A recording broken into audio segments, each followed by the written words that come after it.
Football legends who never won the Ballon d'Or, the forgotten heroes. Hey, football fans! Welcome back to Midnight Questions. Today, we're diving into a topic that's bound to get you thinking: football legends who never won the Ballon d'Or. Can you believe it? Some of the greatest footballers of all time never got their hands on the Ballon d'Or. We're talking about players who defined an era of football but somehow missed out on football's most prestigious individual award.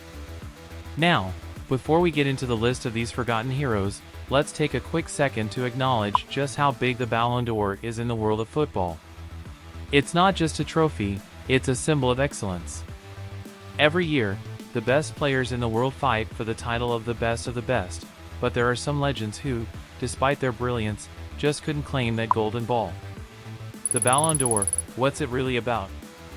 The Ballon d'Or represents more than just goals or assists. It's the combination of individual brilliance, team success, and personal achievements that make a player worthy of it. It's about how much a player has impacted the game in a given year. But here's the thing, sometimes, even the most iconic players can get overlooked, especially when they're competing with other global superstars in a given era. Zlatan Ibrahimović, a genius without the golden ball. Let's kick things off with a player who embodies the phrase larger than life: Zlatan Ibrahimović. Zlatan has been one of the most electrifying and controversial players in the game. From Ajax to Barcelona, from Paris Saint-Germain to Manchester United, Zlatan's career has taken him to some of the biggest clubs in the world. His powerful shots, stunning goals, and unique charisma made him a football icon. But here's the kicker: despite his undeniable talent and success, Zlatan has never won the Ballon d'Or. How is that even possible? He's scored some of the most jaw-dropping goals we've ever seen, and yet he never had the Ballon d'Or next to his name. Could it have been his larger-than-life personality that overshadowed his on-field success? Maybe it was the dominance of Messi and Ronaldo in his prime. Whatever the reason, Zlatan's name is strangely absent from that list of winners, and it's one of football's greatest mysteries. Thierry Henry, the Premier League's golden boy. Next up, let's talk about the king, Thierry Henry. Henry was everything that was right about football. His speed, his finesse, his finishing, it was all pure class. During his time at Arsenal, Henry was a force of nature. His goals and assists were magical, and he was the reason Arsenal went unbeaten in the Premier League during the 2003-2004 season. An invincible season, led by none other than Henry himself. Now, here's the crazy part: despite being one of the most feared forwards in the world, Henry never won the Ballon d'Or. He came close, sure, but never claimed it. In fact, he finished as a runner-up in 2003, but that was as close as he got to that golden trophy. So, what went wrong? Was he simply overshadowed by other players like Zidane or Ronaldo during his prime? Or was it just bad timing in an era filled with heavy hitters? Either way, Henry is often considered one of the greatest players to have never won it. Roy Keane, the Manchester United general. Now, let's take a look at a player who may not have been the flashiest on the pitch, but was definitely one of the most important: Roy Keane. Keane was the heartbeat of Manchester United for nearly a decade. As a midfielder, his vision, his strength, and his leadership on the pitch made him indispensable. The Irishman was the type of player who controlled the game with his presence.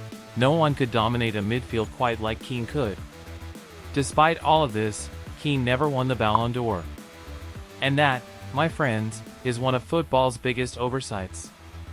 He was the leader of United's golden era, winning countless titles, and yet he never received the individual recognition he truly deserved. Maybe Keane wasn't the type of player to rack up crazy stats like goals or assists, but his influence was unmatched. So, what gives? Was it because he wasn't a player who shined in front of the cameras, or was it simply that he played in the shadow of some of the flashier stars of his era? George Best, a tragic tale of untapped potential. Now, we reach one of the most tragic stories in football history: George Best. Best was football's original maverick. His dribbling, his flair, his ability to glide past defenders made him a joy to watch. During his time at Manchester United, Best was often considered one of the most gifted players on the planet. He helped lead United to the European Cup in 1968, but despite his immense talent, Best never won the Ballon d'Or. Was it his off-field lifestyle that affected his chances? Best's brilliance was often overshadowed by his personal struggles. He was a genius on the ball, but perhaps not always the most disciplined in his personal life. Still, his impact on the pitch was undeniable, and his name remains a legend in the hearts of football fans everywhere. The real question, are Ballon d'Or decisions always fair? So, why did these players never win the Ballon d'Or? Was it just bad timing, or is there something else at play here? Football, especially in the past few decades, has become so individualized. The media, the hype, the club performances, all of these things influence who wins the Ballon d'Or. But let's be honest, sometimes it's not about the best player, but the most popular or the one who fits the narrative of the year. Could it be that football's most prestigious individual award doesn't always go to the player who's had the best year, but to the player who fits the mold of what fans and media think is the best? Conclusion: legends without the golden ball. Ultimately, the Ballon d'Or is just a trophy. And while it's undoubtedly a huge recognition, it doesn't define a player's legacy.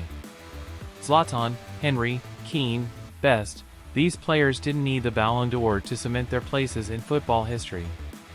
They're legends, not because of a trophy, but because of the way they played the game, the way they inspired millions, and the way they left their mark on football forever. Now, I want to hear from you. Which player do you think was most deserving of the Ballon d'Or? Drop your thoughts in the comments below. I love hearing your opinions, and you're guaranteed to get a good debate going. If you enjoyed this video, don't forget to hit that subscribe button and join us for more incredible football stories. Until next time, remember, legends are never forgotten, even if they didn't win the Ballon d'Or.